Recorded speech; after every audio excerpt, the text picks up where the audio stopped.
1st of May, and members of the Royal College of Nursing have begun their latest strike in England as part of a long-running dispute about pay and conditions. The walkout will last until midnight, and it's the first time that some nurses who work in A&E, intensive care and cancer services have joined the picket lines.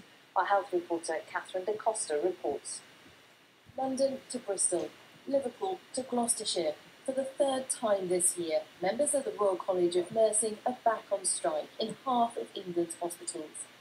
It will be the first time some nurses who work in emergency departments, intensive care and cancer services join the action. Priya, a specialist cancer nurse, will be on the picket line. The kinds of offers that we're getting from the government, now that we've moved into a time of inflation, are just not compatible with being able to live, to exist, to pay our rent, to buy food, to look after our families, and that is a cut too far. We have absorbed the cuts for 10 years, and now enough is enough.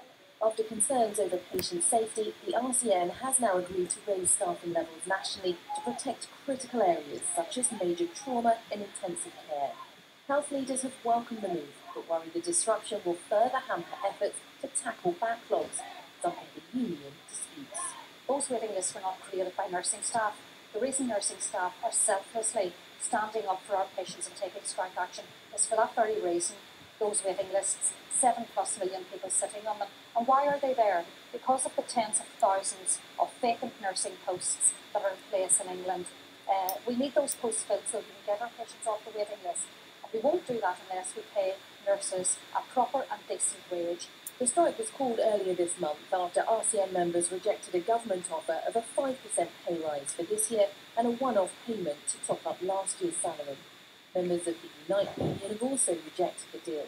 But other unions representing ambulance staff, midwives and physios have accepted the offer. We will now get together on Tuesday. The NHS Staff Council will meet to vote on whether it accepts the agreement that we negotiated with them. I think it's right to wait for the NHS Staff Council to come to that decision, and I think this strike is premature and disrespectful to those trade unions that will be meeting on Tuesday. It's expected the majority of NHS unions will back the deal, with ministers having agreed to introduce it if they do.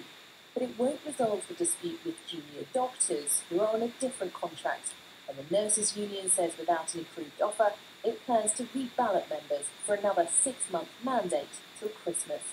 Catherine De Costa, BBC News.